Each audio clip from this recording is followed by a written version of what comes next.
Electrolytic cell और galvanic cell का जो डिफरेंस है वो हम लोग डिस्कस करेंगे पहले। तो इलेक्ट्रोलाइटिक सेल में हम लोग जानते हैं कि इलेक्ट्रोलाइटिक सेल जो होता है ये वैसा इलेक्ट्रोकेमिकल सेल है जिसमें इलेक्ट्रिकल एनर्जी से केमिकल एनर्जी में चेंज होता है, और वही गैल्वेनिक सेल में जो होता है वो केमिकल एनर्जी से इलेक्ट्रिकल एनर्जी में चेंज होता है। तो एक डिफरेंस तो ये हुआ, ठीक है। पहला डिफरेंस जो है उसमें इलेक्ट्रोलाइटिक सेल में इलेक्ट्रिकल एनर्जी से केमिकल एनर्जी में कन्वर्जन होता है, और गैल्वेनिक सेल में केमिकल एनर्जी से इलेक्ट्रिकल एनर्जी में कन्वर्जन होता है। ये फर्स्ट डिफरेंस हुआ। इलेक्ट्रोलाइटिक सेल में क्या होता है कि दो इलेक्ट्रोड्स जो है वो सिंगल कंपार्टमेंट में रहता है और एक एक ही सॉल्यूशन में डिप्ट होता है, और गैल्वेनिक सेल में जो होता है वो दो इलेक्ट्रोड जो होता है वो दो अलग अलग कंपार्टमेंट में हाफ सेल में रहता है और अलग अलग सॉल्यूशन में रहता है। ये एक डिफरेंस हुआ। उसके अलावा फिर इलेक्ट्रोलाइटिक सेल में क्या होता है, एनोड पॉजिटिव चार्ज का होता है और कैथोड जो होता है वो नेगेटिव चार्ज का होता है इलेक्ट्रोलाइटिक सेल में। और गैल्वेनिक सेल में हम लोग देखे हैं कि एनोड जो होता है वो नेगेटिव चार्ज का होता है और कैथोड जो होता है वो पॉजिटिव चार्ज का होता है। क्यों ऐसा होता है? क्योंकि गैल्वेनिक सेल में क्या होता है कि जैसे कि जिंक है, Zn जो है वो टूटता है, Zn2+ में टूटता जाता है। जो जिंक इलेक्ट्रोड जो है वो टूटता जाता है Zn2+ में और इलेक्ट्रॉन निकालता जाता है। तो Zn2+ तो सॉल्यूशन में मिलता जाता है, लेकिन इलेक्ट्रॉन जो है वो उसी के पास रहता है। तो जिंक जो इलेक्ट्रोड है वो टूट रहा है, Zn2+ में टूटता जा रहा है, Zn2+ सॉल्यूशन में जिंक सल्फेट के सॉल्यूशन में मिलता जा रहा है, और जो इलेक्ट्रॉन जो दो इलेक्ट्रॉन जो निकल रहा है वो उसी जिंक के पास है। तो उस इलेक्ट्रॉन की वजह से वो क्या हो जाता है, वो जिंक नेगेटिव चार्ज का है, और इसीलिए इलेक्ट्रॉन वहीं से एनोड से कैथोड की तरफ जाता है।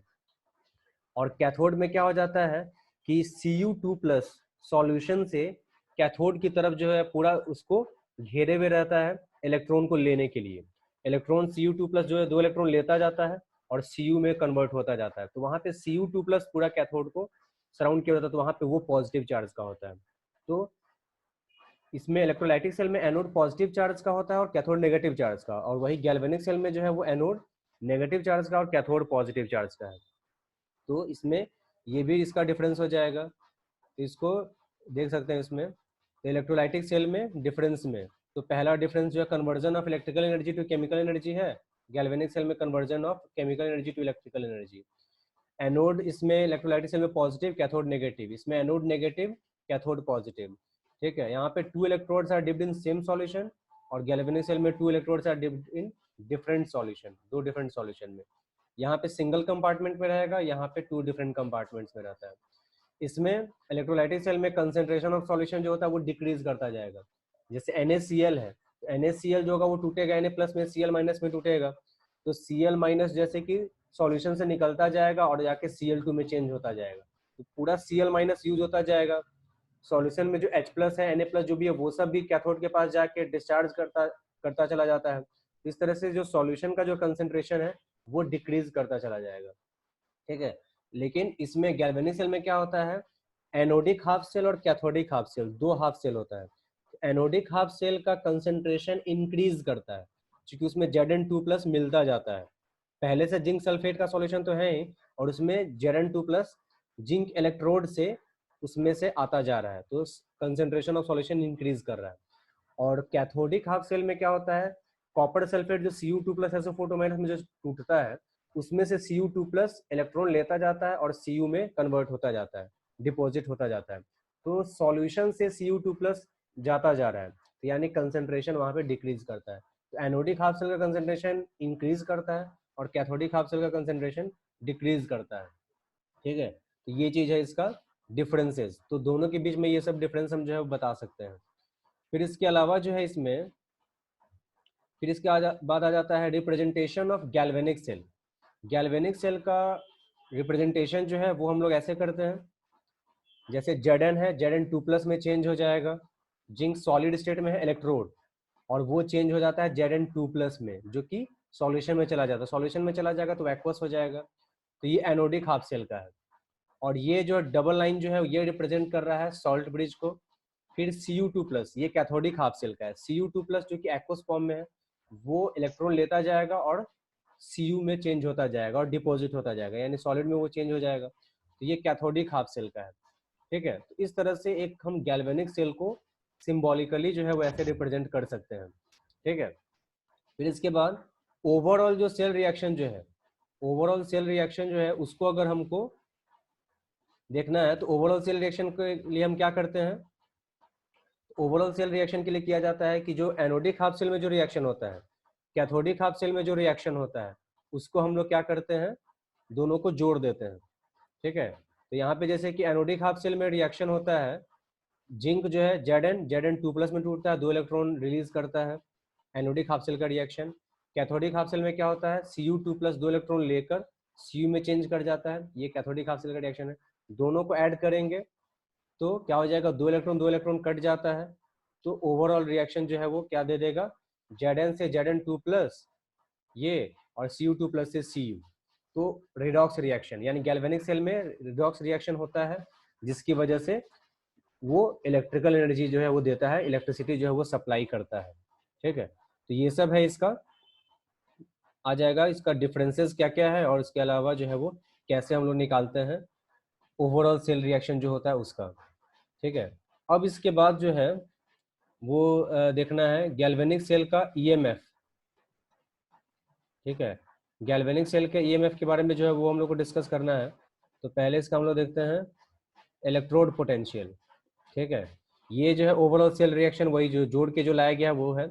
इलेक्ट्रोड पोटेंशियल को पहले डिस्कस करना है, ईएमएफ गैल्वेनिक सेल को डिस्कस करने से पहले ईएमएफ वाला जो है उसको पहले इलेक्ट्रोड पोटेंशियल को देखना है।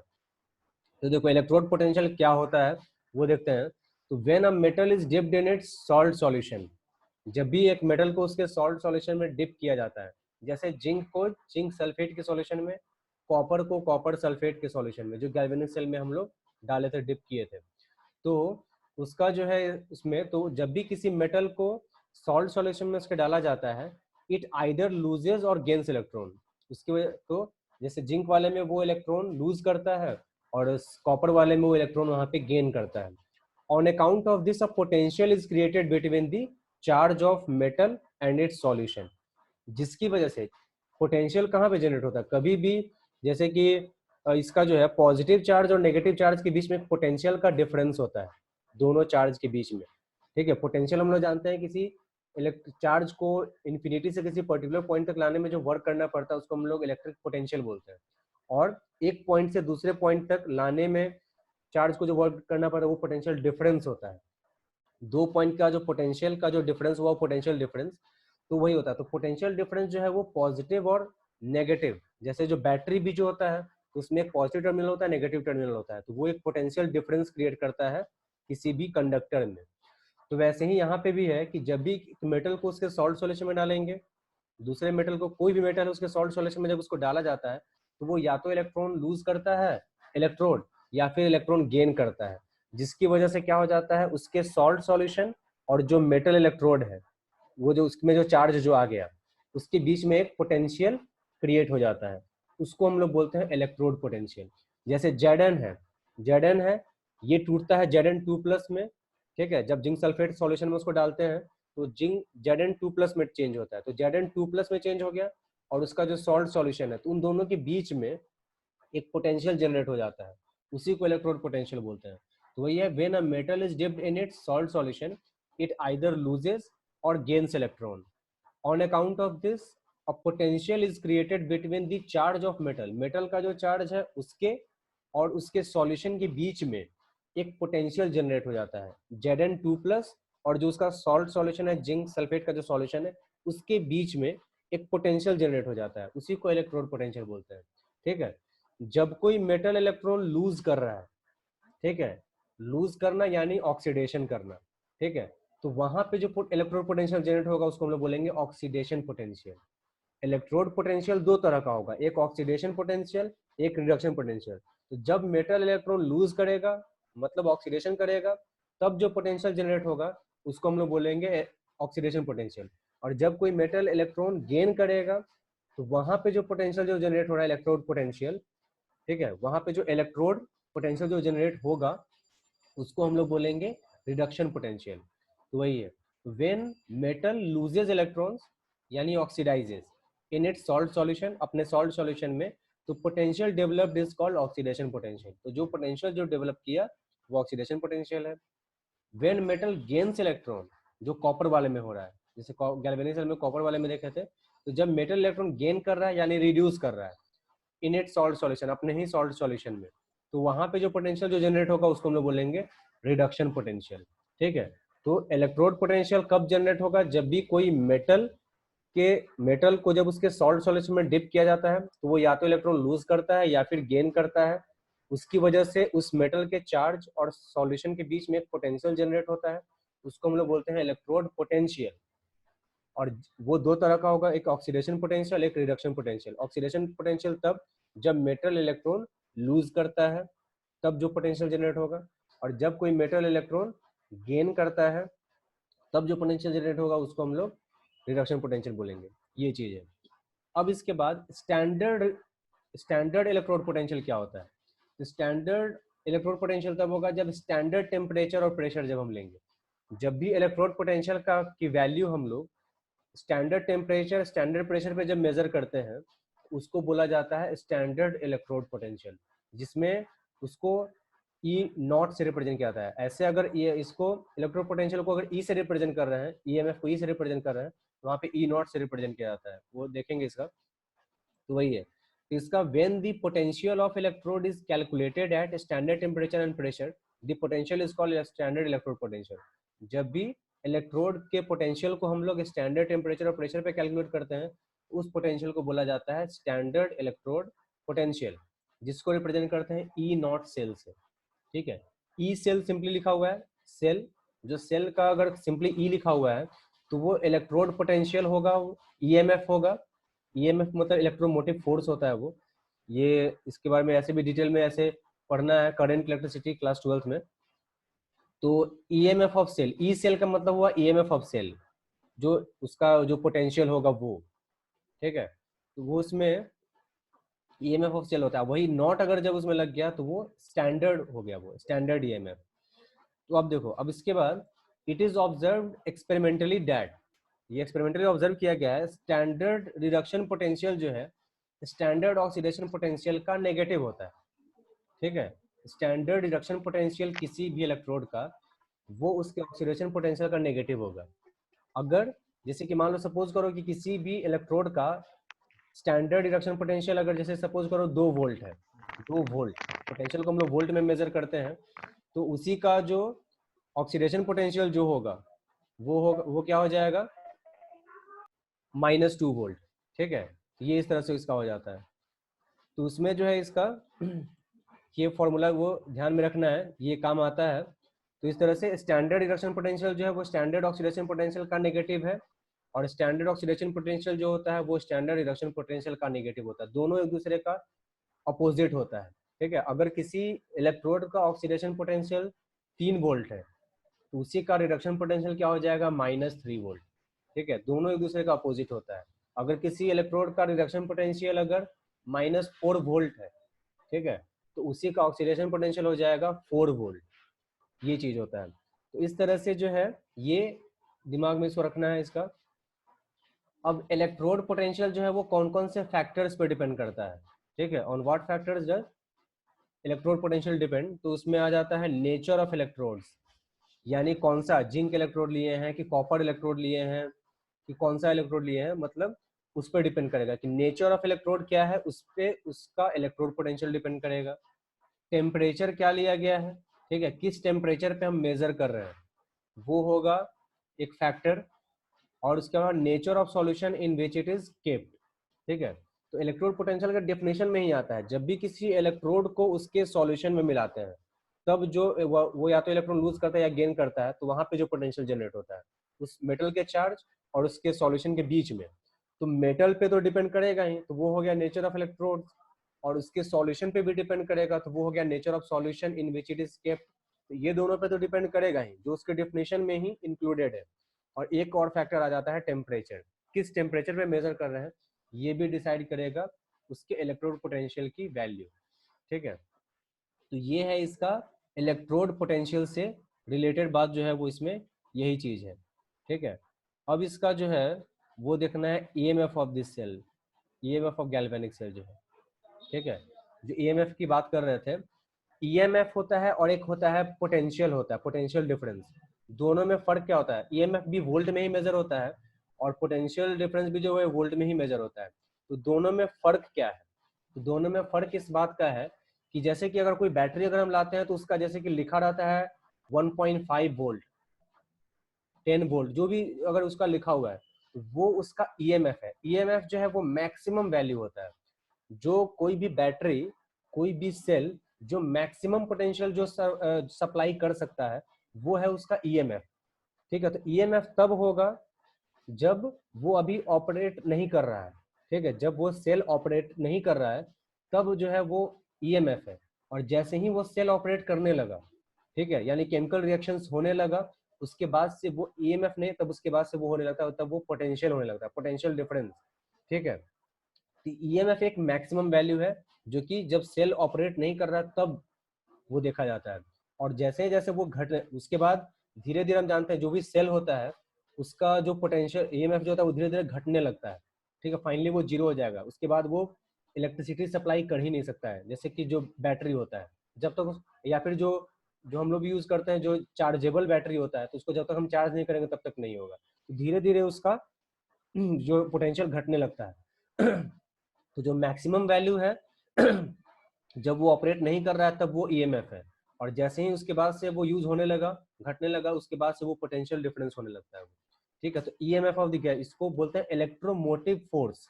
यानी ये एक तरह का फोर्स प्रोवाइड करेगा जिसकी वजह से इलेक्ट्रॉन जो है वो एक ही डायरेक्शन में मूव करने लगता है। तो EMF of the galvanic cell का ईएमएफ निकालने के लिए क्या क्या करते हैं सो देखते हैं। In terms of E naught oxidation and E naught reduction. E naught oxidation मतलब standard oxidation potential, E naught reduction का मतलब स्टैंडर्ड रिडक्शन पोटेंशियल, ये दोनों है। ठीक है, तो स्टैंडर्ड ऑक्सीडेशन पोटेंशियल और स्टैंडर्ड रिडक्शन पोटेंशियल के टर्म में हम ईएमएफ ऑफ गैल्वेनिक सेल कैसे निकाल सकते हैं? तो E naught cell is equal to E naught oxidation plus E naught reduction. ठीक है, तो अगर हमको स्टैंडर्ड रिडक्शन इलेक्ट्रोड पोटेंशियल निकालना है, स्टैंडर्ड इलेक्ट्रोड पोटेंशियल या ईएमएफ जो है अगर हमको निकालना है सेल का, तो उसके लिए हम क्या करेंगे? तो एनोड का जो ऑक्सीडेशन पोटेंशियल है, एनोडिक हाफ सेल होता है और कैथोडिक हाफ सेल होता है। तो एनोडिक हाफ सेल में जो एनोड का ऑक्सीडेशन पोटेंशियल है और कैथोडिक हाफ सेल में जो कैथोड का रिडक्शन पोटेंशियल है। ठीक है, तो उन दोनों को अगर हम जोड़ देंगे तो that will give us standard EMF of the cell या standard electrode potential of the cell. ठीक है, तो अगर सेल का स्टैंडर्ड इलेक्ट्रोड पोटेंशियल निकालना है, ईएमएफ अगर निकालना है, तो वैसे केस में हम लोग क्या करते हैं? तो एनोडिक हाफ सेल और cathodic half cell, anodic half cell में एनोड है उसका oxidation potential, cathodic half cell में कैथोड है उसका रिडक्शन पोटेंशियल, दोनों को ऐड कर देना है। ठीक है, तो ये हमको दे देगा। अगर हम केवल अगर हमको रिडक्शन पोटेंशियल ही हमको पता है, एनोड है और कैथोड है, एनोड का भी हमको रिडक्शन पोटेंशियल ही पता है और कैथोड का भी हमको रिडक्शन पोटेंशियल ही पता है। ठीक है, तो वैसे केस में क्या फॉर्मूला लगेगा? तो उसके लिए फॉर्मूला है कि ई नॉट सेल अगर निकालना है तो कैथोड का जो रिडक्शन पोटेंशियल है उसमें से एनोड का रिडक्शन पोटेंशियल माइनस कर दिया जाता है। ठीक है, हमेशा ये ध्यान में रखना है कि कैथोड जो है उस पर रिडक्शन होता है। ठीक है, कैथोड पे हमेशा रिडक्शन होता है और एनोड पे हमेशा ऑक्सीडेशन होता है। तो ऑक्सीडेशन होता है तो ऑब्वियस से बात है कि कैथोड पे जब हमेशा रिडक्शन होता है तो उसका रिडक्शन पोटेंशियल ज़्यादा होगा। और एनोड पे हमेशा ऑक्सीडेशन होता है, इसीलिए एनोड का ऑक्सीडेशन पोटेंशियल हमेशा कैथोड से ज़्यादा होगा। ठीक है, तो ये दिमाग में इस बात को ये मतलब बैठा लेना है कि जैसे कि अगर हम एनोड की बात कर रहे हैं और कैथोड की बात कर रहे हैं तो दोनों का, इसके पहले हम लोग जस्ट पढ़े हैं कि standard reduction potential standard oxidation potential का जस्ट नेगेटिव होता है। ठीक है, तो यानी अगर किसी एनोड पे होता है ऑक्सीडेशन, ठीक है, तो उसका ऑक्सीडेशन पोटेंशियल है, तो अगर उसका ऑक्सीडेशन पोटेंशियल निकलता है तो उसका रिडक्शन पोटेंशियल भी निकलेगा। अगर एनोड का ऑक्सीडेशन पोटेंशियल 4 वोल्ट है तो उसका रिडक्शन पोटेंशियल -4 वोल्ट होगा। ठीक है, तो एक इलेक्ट्रोड का ऑक्सीडेशन और रिडक्शन पोटेंशियल दोनों हो सकता है, बस दोनों का साइन अपोजिट होगा, एक प्लस में होगा तो दूसरा माइनस में होगा। तो एनोड और कैथोड के रिडक्शन पोटेंशियल की बात करें तो रिडक्शन पोटेंशियल किसका ज्यादा होगा? तो कैथोड का, क्योंकि कैथोड पे हमेशा रिडक्शन होता है। अगर हम एनोड और कैथोड के ऑक्सीडेशन पोटेंशियल की अगर बात करें तो एनोड का ऑक्सीडेशन पोटेंशियल कैथोड से ज्यादा होगा, क्योंकि एनोड पे हमेशा ऑक्सीडेशन होता है। ठीक है, तो ये बात को ध्यान में रखना है। और हमें ये भी बात दिमाग में रखनी है कि किसी भी सेल का ईएमएफ जो है, स्टैंडर्ड इलेक्ट्रोड पोटेंशियल, वो हमेशा पॉजिटिव आना चाहिए, पॉजिटिव। ठीक है, तो पॉजिटिव कब आएगा? जब हम पॉजिटिव में से नेगेटिव वैल्यू को घटाएं, बड़े वैल्यू में से, सॉरी पॉजिटिव में से नेगेटिव, ऐसा इस तरह से भी कह सकते हैं, या फिर बड़े वैल्यू में से छोटे वैल्यू को घटाएं। तो ऊपर वाला ये जो फॉर्मूला है उसमें तो हमको माइनस तो नहीं करना है, उसमें हमको सिंपली ऐड करना है। एनोडिक हाफ सेल का oxidation potential, cathodic half cell का रिडक्शन पोटेंशियल को दोनों को ऐड कर देना है। लेकिन रिडक्शन पोटेंशियल के टर्म में ई नॉट सेल क्या होगा? तो कैथोड का रिडक्शन पोटेंशियल माइनस एनोड का रिडक्शन पोटेंशियल, क्योंकि कैथोड का रिडक्शन पोटेंशियल जो है वो ज्यादा होगा एनोड के रिडक्शन पोटेंशियल से। ठीक है, अगर हम ऑक्सीडेशन पोटेंशियल के टर्म में अगर हम निकालना चाहते हैं, हमको जो वैल्यू जो दिया हुआ है वो केवल ऑक्सीडेशन पोटेंशियल की वैल्यू ही अगर हमको दी हुई है, तो वैसे केस में ई नॉट सेल अगर निकालना है तो एनोड के ऑक्सीडेशन पोटेंशियल में से कैथोड का ऑक्सीडेशन पोटेंशियल माइनस कर देंगे। ठीक है, तो ये तीनों फॉर्मूला हो सकता है। ई नॉट सेल निकालने के लिए, ईएमएफ ऑफ सेल निकालने के लिए तीन फॉर्मूला का यूज कर सकते हैं। वो तीनों फॉर्मूला यहाँ पे है। ठीक है, एक केस में दोनों का एनोड और कैथोड का ऑक्सीडेशन और रिडक्शन पोटेंशियल को ऐड कर देना है। एक में है कि अगर दोनों का रिडक्शन पोटेंशियल अगर दिया हुआ है तो कैथोड के रिडक्शन पोटेंशियल में से एनोड का रिडक्शन पोटेंशियल घटाते हैं। क्यों घटाते हैं इसका कारण बताएं। ठीक है, और ऑक्सीडेशन पोटेंशियल के टर्म में अगर दिया हुआ है तो एनोड के ऑक्सीडेशन पोटेंशियल में से कैथोड का ऑक्सीडेशन पोटेंशियल माइनस करेंगे तो हमको EMF of the cell, standard EMF of cell या standard electrode potential of cell हमको निकल जाएगा। स्टैंडर्ड इलेक्ट्रोड पोटेंशियल या ईएमएफ जो है वो हमेशा पॉजिटिव आना चाहिए, इसीलिए ये फॉर्मूला माइनस करने में ये ध्यान रखा जाता है कि बड़े में से छोटे वैल्यू को घटाया जाए। ठीक है, तो ये चीज है। तो इस तरह से अब इसके बाद जो टॉपिक जो है वो है रेफरेंस इलेक्ट्रोड्स। रेफरेंस इलेक्ट्रोड्स क्या होता है? तो electrodes whose potential is already known, वैसा इलेक्ट्रोड जिसका पोटेंशियल हमको पहले से पता होता है। ठीक है, जो कि एनोड की तरह भी काम कर सकता है और कैथोड की तरह भी काम कर सकता है। ठीक है, तो उसको बोला जाता है रेफरेंस इलेक्ट्रोड। तो electrodes whose potential is already known acting sometimes as anode. ठीक है, जिसका इलेक्ट्रोड पोटेंशियल हमको पहले से पता है, जो कि कभी कभी एनोड की तरह काम करेगा, एंड समटाइम्स एज कैथोड, और कभी कभी कैथोड की तरह काम करेगा, and which are connected to the electrode whose potential is not known. और इस रेफरेंस इलेक्ट्रोड को उस के साथ कनेक्ट किया जाता है जिसका इलेक्ट्रोड पोटेंशियल हमको नहीं पता है।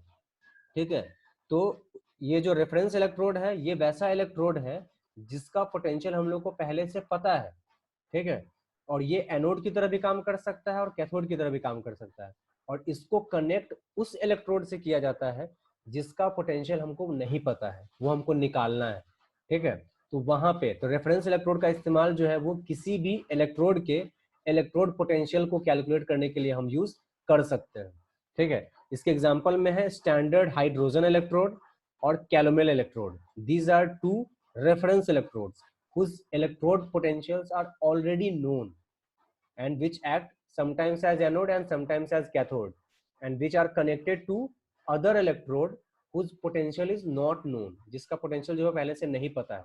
ठीक है, वहां पे उसको कनेक्ट किया जाता है और इसका पोटेंशियल पहले से हमको पता होता है। तो वही है। अब देखो, potential of individual half cell can not be measured. अलग से अगर हम किसी इंडिविजुअल हाफ सेल का अगर हम पोटेंशियल कैलकुलेट करना चाहते हैं तो वो मेजर नहीं किया जा सकता है। We can measure only the difference between the two half cell potential. हम दोनों हाफ सेल के पोटेंशियल के डिफरेंस को ही कैलकुलेट कर सकते हैं। ठीक है, जिसके थ्रू हमको ईएमएफ ऑफ द सेल आता है। ठीक है, तो इस तरह से जो है वो मतलब अब उसी के लिए so to determine the EMF of any cell standard hydrogen electrode is used. इस तरह से किसी भी सेल का अगर हमको ईएमएफ अगर निकालना है, किसी भी इलेक्ट्रोड का अगर हमको पोटेंशियल निकालना है, तो उसके लिए हम लोग स्टैंडर्ड हाइड्रोजन इलेक्ट्रोड यूज करते हैं। और स्टैंडर्ड हाइड्रोजन इलेक्ट्रोड का पोटेंशियल क्या, उसकी वैल्यू क्या होती है? तो 0 वोल्ट किसी भी टेम्परेचर पे, एट ऑल टेम्परेचर्स। यानी स्टैंडर्ड हाइड्रोजन इलेक्ट्रोड जो कि एक रेफरेंस इलेक्ट्रोड है, उसका पोटेंशियल जो है उसकी वैल्यू क्या होती है? तो 0 वोल्ट किसी भी टेम्परेचर पे। ठीक है, यानी हम इसको किसी भी टेम्परेचर पे हम किसी का पोटेंशियल कैलकुलेट करने के लिए हम लोग यूज कर सकते हैं। ठीक है, तो अब देखो, अब इसमें दो केस आएगा। स्टैंडर्ड हाइड्रोजन इलेक्ट्रोड एनोड की तरह भी काम कर सकता है और कैथोड की तरह भी काम कर सकता है। तो पहले देखते हैं जब एनोड की तरह काम करेगा। If SHE standard hydrogen electrode acts as anode, we can calculate the potential of cathodic half cell। अगर SHE एनोड की तरह काम करता है, एनोड की तरह, जैसे कि एनोड की तरह अगर काम करेगा तो हम कैथोड का मतलब पोटेंशियल कैलकुलेट कर सकते हैं। अगर SHE जो है स्टैंडर्ड हाइड्रोजन इलेक्ट्रोड, अगर वो एनोड की तरह काम कर रहा है तो हम कैथोड का, कैथोडिक हाफ सेल का पोटेंशियल कैलकुलेट कर सकते हैं। और अगर SHE कैथोड की तरह काम कर सकता है तो हम एनोडिक हाफ सेल का कैलकुलेट कर सकते हैं। ठीक है, तो अब इस तरह से फॉर्मूला कैसे यूज करेंगे, सो इसका देखते हैं।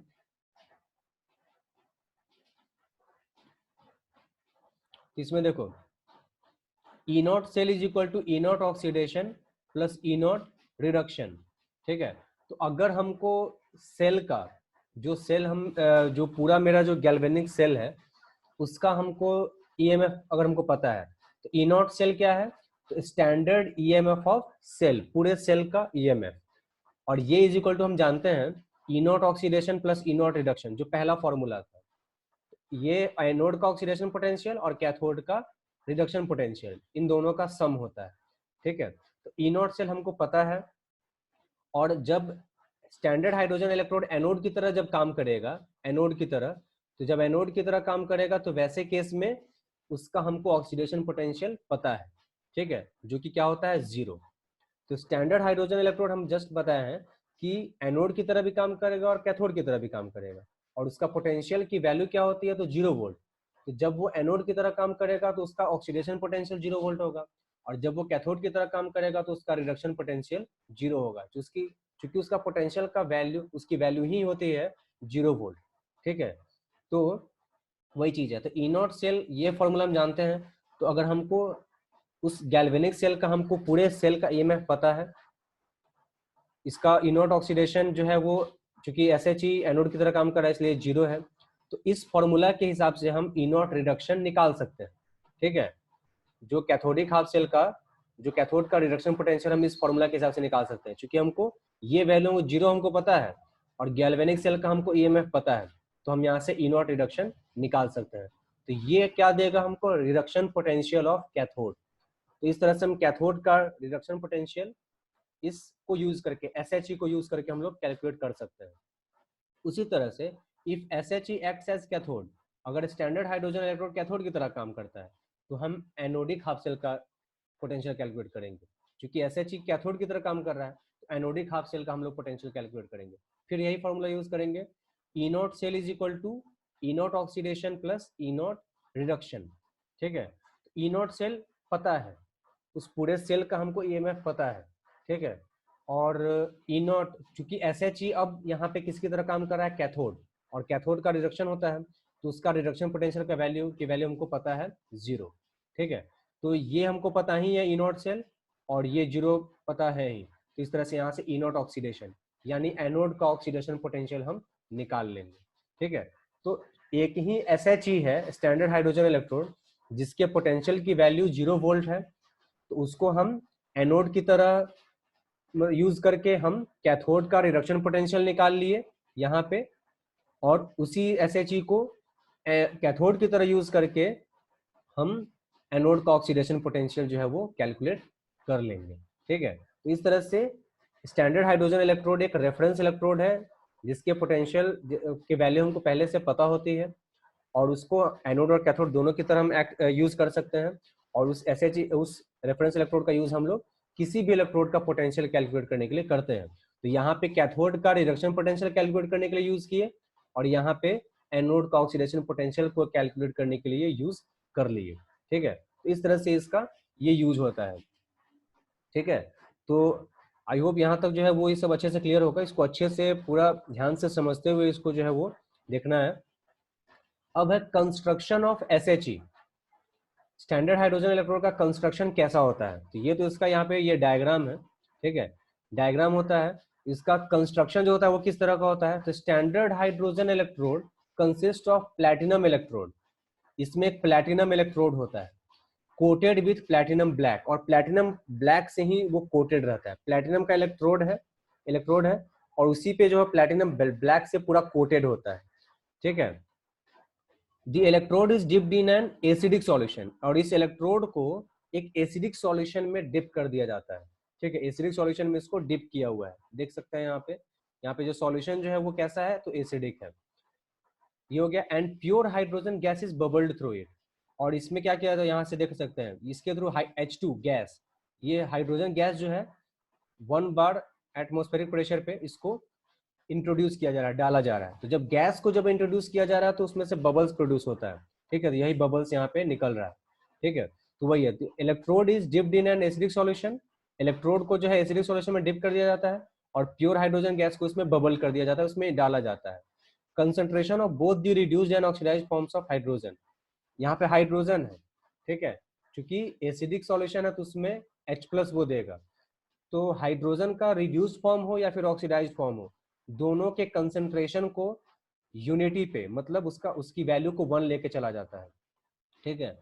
तो SHE स्टैंडर्ड हाइड्रोजन इलेक्ट्रोड को रिप्रेजेंट कैसे किया जाता है, PT प्लैटिनम सॉलिड है, फिर ये है यहाँ पे H2 ये गैस है, और ये H+ ये एक्वस है, ठीक है।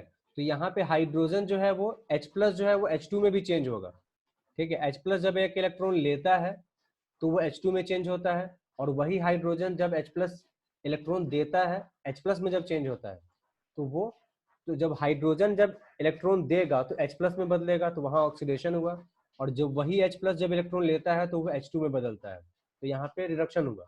यानी हाइड्रोजन का दोनों हो सकता है। हाइड्रोजन का हम जानते हैं कि ऑक्सीडेशन भी हो सकता है, वो इलेक्ट्रॉन लूज भी करता है, और हाइड्रोजन इलेक्ट्रॉन लेता भी है, यानी उसका रिडक्शन भी हो सकता है, ठीक है। तो यहाँ पे H2 जो है, हाइड्रोजन जो है वो H+ में, चूंकि एसिड लिया गया है तो H+ तो देगा, H+ में भी जा सकता है, यानी इसका ऑक्सीडेशन भी हो सकता है, और H+ जो है जो कि सॉल्यूशन में वो इलेक्ट्रॉन लेकर H2 में भी बदल सकता है, यानी दोनों यहाँ पे पॉसिबिलिटी है, यानी ऑक्सीडेशन भी हो सकता है और रिडक्शन भी हो सकता है, ठीक है। इसीलिए SHE जो है वो एनोड की तरह भी काम करता है चूंकि ऑक्सीडेशन हो सकता है, और कैथोड की तरह भी काम करता है चूंकि इसका रिडक्शन भी पॉसिबल है, ठीक है। तो ये इसका कंस्ट्रक्शन है स्टैंडर्ड हाइड्रोजन इलेक्ट्रोड का, और इसमें इस तरह से, तो ये वाला इसमें फिर spontaneity of redox reaction of galvanic cell. अब ये जस्ट हम बताएं कि गैल्वेनिक सेल का EMF जो है हमेशा पॉजिटिव होना चाहिए, उसका रीजन जो है यहाँ पे देख सकते हैं। डेल्टा जी हम लोग जानते हैं, डेल्टा जी जो है गिब्स एनर्जी, उसकी वैल्यू, अगर कोई प्रोसेस को स्पॉन्टेनियस होना है तो उसकी वैल्यू नेगेटिव होनी चाहिए, ठीक है। तो delta G is equal to -NF E0 cell. N क्या है, तो कितना नंबर ऑफ इलेक्ट्रॉन्स उसमें लूज हो रहा है या गेन हो रहा है, ठीक है। नंबर ऑफ इलेक्ट्रॉन्स इन्वॉल्व, वो होता है number of electrons involve in the redox reaction. जैसे कि हम लोग गैल्वेनिक सेल जो देखे थे उसमें उसमें 2 इलेक्ट्रॉन्स का इन्वॉल्वमेंट था, तो वहां पे एन की वैल्यू 2, ठीक है। एफ क्या है, फैराडे कांस्टेंट 96,500 कूलम, ये फैराडे कांस्टेंट है, ये वैल्यू कांस्टेंट है, ये चेंज नहीं करेगा। और E0 सेल क्या है, तो स्टैंडर्ड EMF ऑफ सेल है। तो डेल्टा जी को अगर नेगेटिव होना है तो एन तो नंबर ऑफ इलेक्ट्रॉन्स है, तो नंबर तो कभी भी नेगेटिव होगा नहीं, तो एन पॉजिटिव ही है। फैराडे कांस्टेंट की वैल्यू 96,500 है, ये भी हमेशा पॉजिटिव ही होगा। तो ऑब्वियस सी बात है कि अगर हमको डेल्टा जी के वैल्यू को अगर हमको नेगेटिव रखना है तो E0 सेल को पॉजिटिव ही होना होगा, ठीक है। इसी की वजह से जो है EMF standard EMF of cell की वैल्यू हमेशा पॉजिटिव होनी चाहिए, क्योंकि जैसे ही EMF of cell standard EMF of cell negative हो गया तो नेगेटिव नेगेटिव मिलके पॉजिटिव, यानी डेल्टा जी की वैल्यू पॉजिटिव, और डेल्टा जी की वैल्यू जब पॉजिटिव हो गई तो वो प्रोसेस नॉन स्पॉन्टेनियस हो जाता है, यानी उस गैल्वेनिक सेल का रिडॉक्स रिएक्शन होगा ही नहीं, वो पॉसिबल ही नहीं होगा, ठीक है। तो ये बात हो जाती है इसमें। तो इस तरह से जो है वो ये construction of standard hydrogen electrode है, और EMF ऑफ सेल जो है स्पॉन्टेनियस होने के लिए क्या कंडीशन है, ठीक है। तो इस तरह से जो इसको देख सकते हैं इसमें।